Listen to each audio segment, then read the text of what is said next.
Hello అండి, నా పేరు డాక్టర్ శిల్ప, గిఫ్ట్ ఫర్టిలిటీ హాస్పిటల్ భీమవరం. ఈరోజు మనతో ఉన్నారు మన పేషెంట్ అనమాట.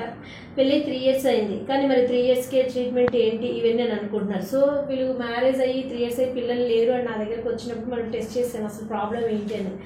చూస్తే ఒక ఇంపార్టెంట్ మేజర్ ఫైండింగ్ ఏంటంటే గర్భసంచి అన్నది తినకి చీలిపోయింది. అంటే మామూలుగా గర్భసంచి అన్నది ఇట్లా సింగిల్గా ఉంటుంది అనమాట, మనకి ట్రయాంగిల్ షేప్లో.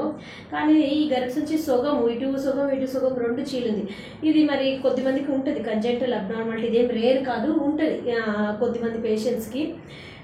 సో ఇది ఉంటే కొద్దిగా ఇబ్బంది డెఫినెట్గా. ఎందుకు అంటే మనకి బిడ్డ అన్నది కూర్చోవటం వేరు, చిన్నగా ఉన్నప్పుడు మనకు, పెద్దగా ఉన్నప్పుడు కూర్చోవటం వేరు. సో ఈ ప్రాబ్లం ఉన్నప్పుడు పిల్లలు పుట్టేది అన్నది డెఫినెట్గా ఇబ్బంది ఉంటుంది.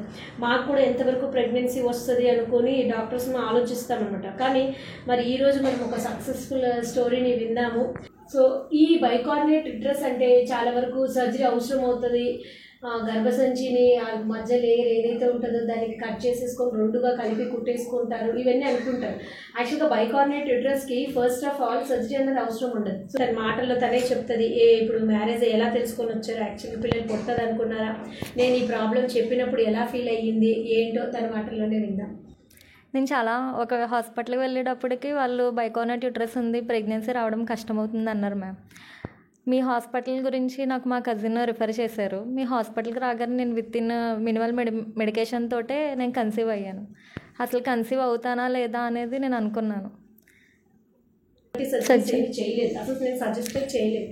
ప్రెగ్నెన్సీ రాకపోతే లేదా రికరెంట్ అబార్షన్స్ ఉంటే అప్పుడు మనం అడ్వైస్ చేస్తామన్నమాట.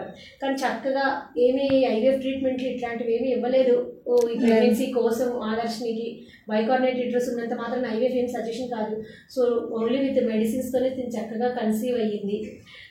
సో మనకి దీంట్లో ఇంపార్టెంట్ ఏంటంటే బైకార్నేట్ యుటరస్ ఉన్నవాళ్ళు బెడ్ రెస్ట్ అనేది ఇంపార్టెంట్. ఎందుకంటే ఆ గర్భసంచి కెపాసిటీ తగ్గుతుంది కాబట్టి కొంచెం జాగ్రత్తగా ఒక 9 నెలలు అట్లీస్ట్ మినిమం 8 months కంప్లీట్ అయిన తర్వాత కనుక మీరు బెడ్ రెస్ట్లో ఉండి జాగ్రత్తగా చూసుకుంటే చక్కగా ప్రెగ్నెన్సీ వస్తుంది. మరి ఈరోజు మనం 3rd month స్కానింగ్ అయిపోయింది, ఆల్రెడీ సేఫ్గా సర్వైకల్ స్టిచ్ కూడా వేసాము జాగ్రత్తగా ఉంచడానికి. మరి ఎలా ఫీల్ అవుతున్నారు, మరి మన పేషెంట్ ఆదర్శ్ ఉన్నారు, వాళ్ళ మదర్ కూడా ఉన్నారు. సంతోషంగా ఉందా లేదా, అసలు ఎలా అనుకుంటున్నారా ఏంటో చూద్దాం.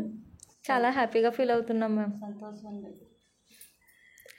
బైకార్నేట్ యుటరస్ ఉండడం వల్ల భయపడకూడదు, మెయిన్ ఏదన్నా సరే ధైర్యంగా ఉండాలి. మెయిన్ డాక్టర్ శిల్ప మ్యామ్ చాలా ధైర్యం చెప్పి ఈరోజు ఇక్కడి వరకు తీసుకొచ్చారు. అది మేడందే గ్రేట్. అది ఇంకొక ఇంపార్టెంట్ పాయింట్ ఏంటంటే ఆదర్శని weight reduction. So important PCOD కూడా ఇప్పుడు దీనికి ఓన్లీ బైకార్నేట్ కాదు, పీసీఓ కూడా ఉండేది అనమాట. హై హార్మోన్స్ ఉండే ఎల్హెచ్ఈ.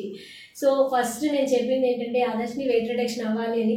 సో తిను చక్కగా ఫాలో అయ్యింది, నేను చెప్పినవన్నీ ఫాలో అయ్యి ఆ డైట్ చార్ట్, ఆ ఎక్సర్సైజెస్ ఇవన్నీ చక్కగా ఇంట్లోనే ఏమి ఎటువంటి ఖర్చు లేకుండానే న్యాచురల్గా వెయిట్ రిడక్షన్ అయ్యింది. సో ఎప్పుడైతే తిని వెయిట్ రిడక్షన్ అయ్యిందో ఆటోమేటిక్గా అదే మంత్ తిని కన్సీవ్ అయిపోయింది. సో నేను చెప్పిన డైట్ కానీ ఆ న్యాచురల్ ఏదైతే ఉందో మీకు న్యాచురల్ ప్రెగ్నెన్సీ రావాలంటే ఆ డైట్ చేంజెస్, ఆ ఎక్సర్సైజెస్ అది పాటిస్తే యూట్రస్ ప్రాబ్లం అవనివ్వండి, ఓవరీ ప్రాబ్లం ఏది ఉన్నప్పటికీ న్యాచురల్ ప్రెగ్నెన్సీ స్టిల్